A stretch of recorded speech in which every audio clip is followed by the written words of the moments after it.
Jadi beberapa waktu lalu, komunitas Nier baru aja ngerilis versi private server dari sebuah game berdasarkan IP Nier Reincarnation, yang versi globalnya udah tutup tahun 2024 lalu. Ini menarik karena Nier Reincarnation setauku adalah seri Nier pertama yang masuk ke ranah gacha dan tersedia di mobile. Dan kita tahu sendiri apa yang terjadi pada game yang awalnya pay to play, sebuah game konsol yang berbayar, tapi tiba-tiba ngeluarin sequel yang masuk ke mobile dengan sistem monetisasi berbasis gacha. Dan ya, perjalanan game ini gak bertahan lama karena kinerja pendapatan gamenya gak memenuhi ekspektasi. Di video kali ini, kita akan mengupas fakta produksi yang mengiringi seri Nier ini, mulai dari sejarah produksinya, inisiator utama, kesinambungan dengan seri sebelumnya, isi konten in-game seperti mekanik gameplay dan lain-lain, dan hal-hal spesifik lainnya dalam Nier Reincarnation ini. Kalau kita bicara tentang Nier Reincarnation, kita sebenarnya sedang membahas sebuah eksperimen ambisius dari franchise Nier yang mencoba menjembatani dua dunia, narasi eksistensial Kasuko Taro dan model bisnis live service mobile. Produksi game ini dimulai setelah kesuksesan besar Nier Automata pada 2017, ketika Square Enix melihat peluang untuk memperluas audiens ke platform yang lebih kasual, yaitu smartphone. Proyek Reincarnation kemudian dipercayakan kepada studio mobile Playback dengan Yoko Taro sebagai kreatif direktur agar menjaga identitas, filosofi, dan naratif seri tetap utuh. Sayangnya sejak awal, Reincarnation sudah memikul suatu kontradiksi. Game ini harus menjadi game Nier yang deep, sekaligus produk gacha yang berkelanjutan secara finansial. Bahkan Yoko Taro sendiri mengakui bahwa dia tidak sepenuhnya nyaman dengan sistem gacha, tapi memahami bahwa mekanik tersebut adalah bagian dari realitas industri modern. Dari sudut pandang produksi, seri Nier ini juga dirancang dengan ambisi teknis yang cukup tinggi untuk ukuran mobile, dengan menggunakan engine Unity dan menghadirkan visual 3D yang mencoba mendekati kualitas konsol, meski harus dioptimalkan untuk beberapa spesifikasi perangkat. Untuk sekelas game mobile, sejujurnya visualnya sudah cukup bagus jika dibandingkan dalam grafis yang maksimal. Kita tahu seri Nier selalu punya gaya naratif yang unik. Lalu bagaimana dengan game gacha yang satu ini? Reincarnation mengambil pendekatan yang khas Nier, tapi strukturnya berbeda. Setting utamanya adalah The Cage, sebuah ruang metaforis berupa menara tak berujung, tempat karakter-karakter dengan masa lalu tragis dipaksa menghidupkan kembali memori mereka. Tidak seperti Automata yang memiliki alur linear dengan multiple ending, Reincarnation dibangun dari kumpulan cerita kecil atau story arcs yang saling terfragmentasi, mirip dengan Weapon Stories dari seri sebelumnya, tapi diperluas menjadi fondasi utama gameplay dan narasi. Gaya narasinya adalah bentuk kesinambungan yang unik, yaitu dengan mengubah lore menjadi potongan-potongan memori yang harus dirangkai pemain sendiri. Untuk segi gameplay, struktur game ini terbagi menjadi 3 lapisan utama, yaitu eksplorasi, narasi, dan pertempuran. Pemain menjelajahi The Cage dalam mode semi-linear tanpa kombat langsung, lalu membuka Weapon Stories yang berisi potongan cerita 2 dimensi, sebelum akhirnya masuk ke sistem battle turn-based. Keputusan untuk menggunakan turn-based bisa dibilang adalah hasil adaptasi dari keterbatasan komputer mobile, sekaligus upaya menyederhanakan mekanik action dari Automata agar lebih accessible. Menariknya, elemen khas seperti minigame Zoot 'em Up tetap dipertahankan sebagai referensi langsung ke mekanik hacking di Automata, seolah tim pengembang berusaha menjaga DNA seri.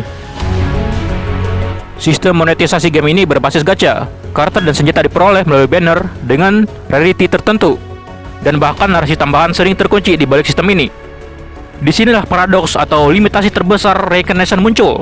Cerita yang dalam dan eksistensial yang menjadi ciri khas kuat sebuah seri Nier ternyata harus dibeli melalui RNG. Banyak kritik muncul karena sistem ini, karena meskipun penulisan, musiknya yang tentu saja dikomandani Keiichi Okabe, dan art direction yang sangat dipuji, gameplay loop dan monetisasi dianggap repetitif dan membatasi pengalaman bermain. Saat Nier Reincarnation pertama kali diumumkan pada 2020, reaksi komunitas bisa dibilang campur aduk. Nama besar Yoko Taro tentu langsung memicu hype, apalagi setelah kesuksesan Nier Automata yang mengangkat franchise ini ke level global. Banyak fans berharap proyek Reincarnation akan jadi perluasan lore besar-besaran, tapi begitu diketahui bahwa ini adalah game mobile berbasis gacha, muncul skeptisme yang cukup serius. Komunitas lama Nier yang terbiasa dengan pengalaman naratif premium khawatir bahwa kedalaman cerita akan dikompromikan oleh monetisasi.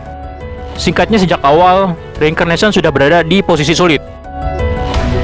Ketika game ini akhirnya rilis pada 2021 untuk global, reaksi tersebut terbukti cukup akurat, tapi dengan twist menarik. Dalam penyajian storytelling, banyak pemain justru terkejut secara positif. Gaya penceritaan fragmentaris di The Cage, atmosfer melankolis, termasuk musik dari Keiichi Okabe, dianggap sangat kuat dan sangat Nier.